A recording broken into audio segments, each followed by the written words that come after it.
সম্প্রতি কিশোরগঞ্জের কুলিয়ারচরে এক শিশুর পিতা তার সন্তানকে নিয়ে বাড়ি যাওয়ার পথে অতি উৎসাহী জনতা শিশু অপহরণকারী অভিযোগে শিশুটির সামনে লোকটিকে বেধড়ক মেরেছে। পরবর্তীতে প্রমাণিত হয় যে শিশুটি তারই মেয়ে।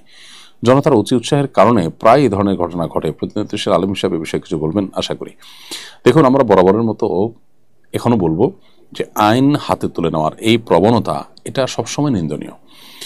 আমাদের প্রিয় নবী সাল্লাল্লাহু আলাইহি সাল্লাম মদিনা রাষ্ট্র যখন কায়েম করেছেন, তিনি যখন মদিনা রাষ্ট্রের বিচারকের ভূমিকায় ছিলেন, কোনো সাহাবী কোনো অপরাধের কারণে কাউকে শাস্তি দিতে যাননি। 1450 বছর আগের সমাজে যেখানে এই বিষয়গুলো খুবই সাধারণ ছিল, সেখানেও তারা নবীজির কাছে কোনো অপরাধীকে অপরাধী মনে হলে জিজ্ঞাসা করতেন, হে আল্লাহর রাসূল, আমি কি তার জন্য এই শাস্তি কার্যকর করব? আমি কি তার গর্দান উড়িয়ে দিব? তার মৃত্যুদণ্ড কার্যকর করব?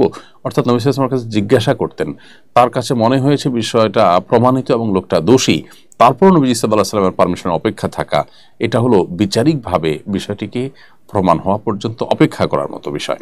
অতএব এ ধরনের বিষয়ে যদি আমরা আইন হাতে তুলে নেই, আমার যা ভালো মনে হয় সেটাই আমি করা শুরু করে দিই, তাহলে সন্দেহাতীতভাবে সমাজ অস্থিতিশীল হবে এবং এ ধরনের অনাকাঙ্ক্ষিত, অনভিপ্রেত এবং অপ্রত্যাশিত ঘটনা আরও বেশি বেশি ঘটতে থাকবে। বিধায় আমরা এই আইন হাতে তুলে নেওয়ার কালচার থেকে বেরিয়ে আসার চেষ্টা করব এবং এখান থেকে নিজেদেরকে যথাসম্ভব আমরা বিরত রাখার চেষ্টা করব। সেই সাথে আইনের শাসন যত কার্যকরভাবে বাস্তবায়ন হবে, তত বেশি মানুষ আইন হাতে তুলে নেওয়ার প্রবণতা থেকে সরে আসবে ইনশাআল্লাহ তাআলা।